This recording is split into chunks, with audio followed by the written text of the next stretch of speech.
Welcome to our show, Immigration Briefing. Today, we dive into President Biden's strong disapproval of Donald Trump's intentions to eliminate birthright citizenship, which he claims threatens the fabric of democracy. Biden highlights the importance of remembering the Capitol attack and condemns Trump's divisive immigration policies. In other news, Elon Musk is riding high as SpaceX nears a $1.6 billion deal to enhance communication services for the Italian government, following a meeting with Prime Minister Giorgia Meloni. This partnership not only boosts Italy's tech capabilities but also showcases Musk's growing influence in international politics. Lastly, the ongoing debate over the H1-B visa program reveals a significant policy dilemma for Trump, as skilled Indian workers become targets for far-right criticism amid economic discontent. With tensions rising over immigration policies, the future of the H1-B visa remains uncertain. Please stay tuned for more detailed coverage. South China Morning Post reported that President Joe Biden expressed his disapproval of Donald Trump's attempts to eliminate birthright citizenship in the United States.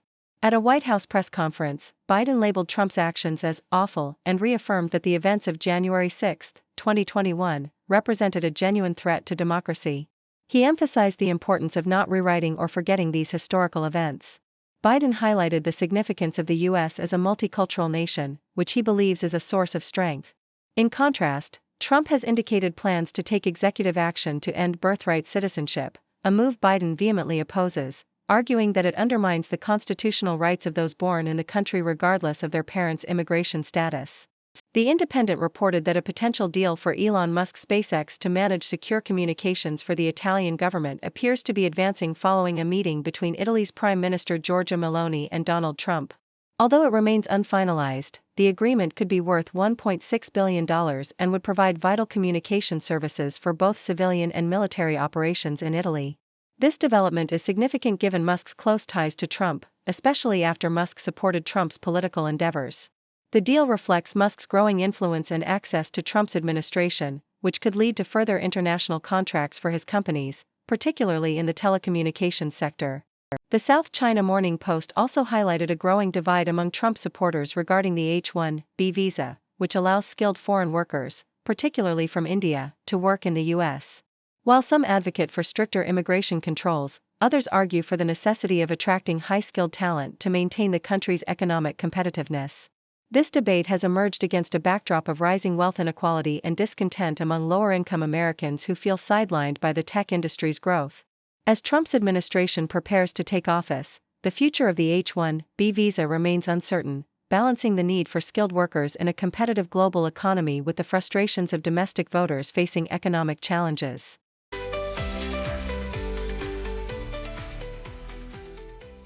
New York Times. In a significant political shift in Austria, coalition talks among three mainstream parties have collapsed, paving the way for the far-right Freedom Party to potentially lead the next government.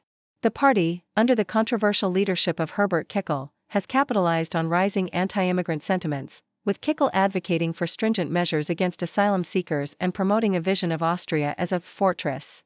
The Freedom Party, which has historical ties to Nazi-era groups, won the most seats in the recent elections, and President Alexander Van der Bellen is expected to task Kickl with forming a coalition. This development marks a troubling rise in far-right influence in Europe, as traditional parties consider alliances with a group they once vowed to avoid.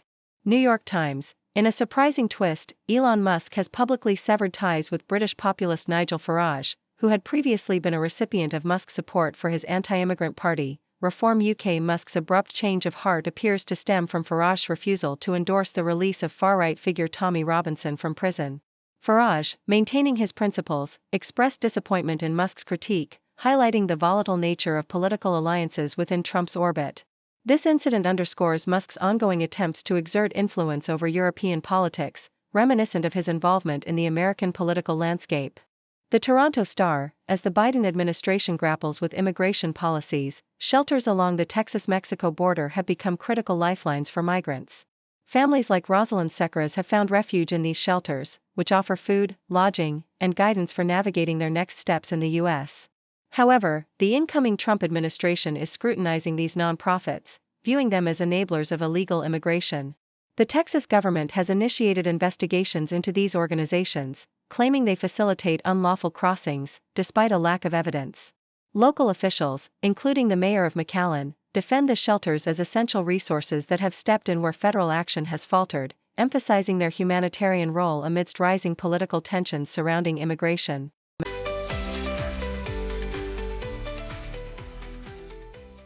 Nikkei Asia reports that Malaysia's Coast Guard recently turned away 2 boats carrying nearly 300 undocumented Myanmar migrants who were found in dire conditions off the coast of Langkawi.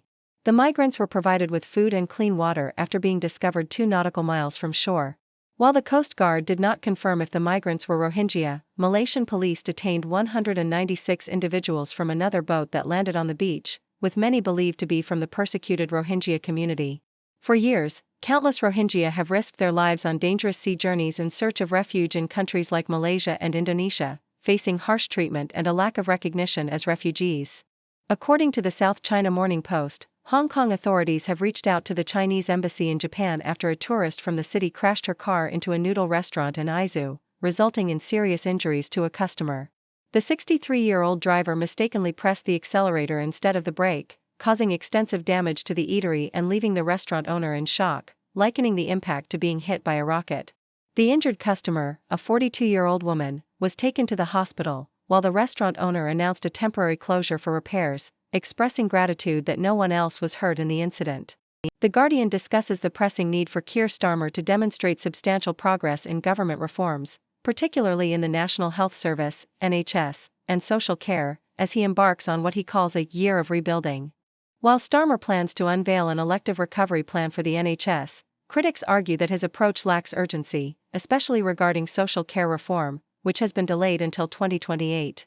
The article highlights the importance of immediate action to address systemic issues in health and welfare, cautioning that failure to deliver concrete results could jeopardize Labour's credibility ahead of the next election.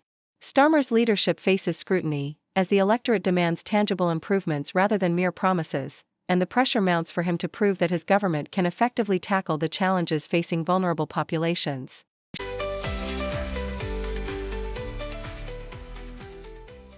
South China Morning Post reports on the political turmoil in Austria as Chancellor Karl Nehammer announces his resignation following the collapse of coalition talks between the country's 2 main centrist parties. The talks, aimed at forming a government without the far-right Freedom Party, FPO, fell apart after the Liberal Neos Party withdrew, citing a lack of decisive action from the others. With the FPO having gained significant support in recent elections, the situation raises concerns about the potential for a government led by FPO leader Herbert Kickl, whom Nehammer has deemed too extreme.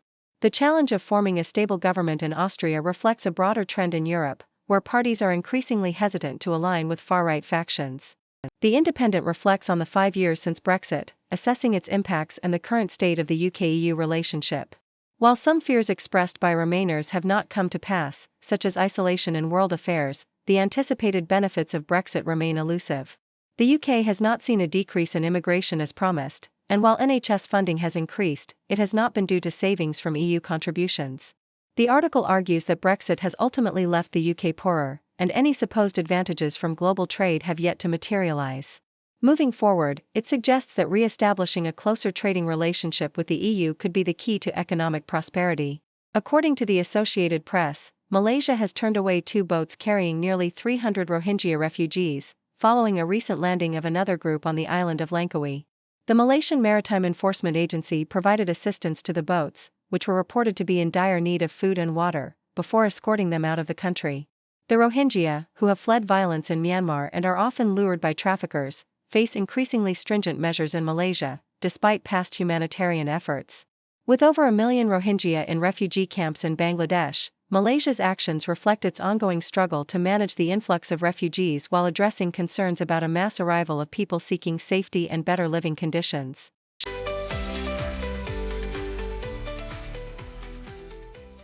Deutsche Welle reports that Germany has introduced a new digital platform for visa applications, which aims to streamline the process for individuals looking to work, study, or reunite with family in the country. Foreign Minister Annalena Baerbock hailed this initiative as a significant administrative revolution, emphasizing the need for a modern and efficient visa system. The online portal, launched on January 1, 2025, allows applicants from around the globe to select from 28 categories of national visas, addressing the country's urgent need for skilled workers amidst bureaucratic challenges that have previously hindered potential migrants from accessing opportunities in Germany. The Toronto Star highlights that Canada has paused new applications for parent and grandparent permanent residency sponsorships, a decision communicated through a recent ministerial directive. Immigration Minister Mark Miller emphasized that the government is committed to family reunification but will prioritize processing applications submitted in the previous year to alleviate existing backlogs. The directive outlines a goal of processing a maximum of 15,000 applications under the Family Reunification Program for 2024, as the government seeks to manage immigration levels effectively while addressing the significant number of pending cases. The New York Times covers a tense situation in Honduras, where President Xiomara Castro has threatened to expel the U.S. military from a base established decades ago if President-elect Donald Trump follows through on plans for mass deportations of undocumented immigrants. This statement represents a strong pushback from a Central American leader against Trump's anticipated immigration policies. Castro's remarks were echoed by Mexico's president, who called for a meeting to discuss the implications of such deportations. The Honduran foreign minister affirmed that the president has the authority to revoke the military cooperation agreement with the U.S., which has allowed American military presence in the country without financial contribution for many years.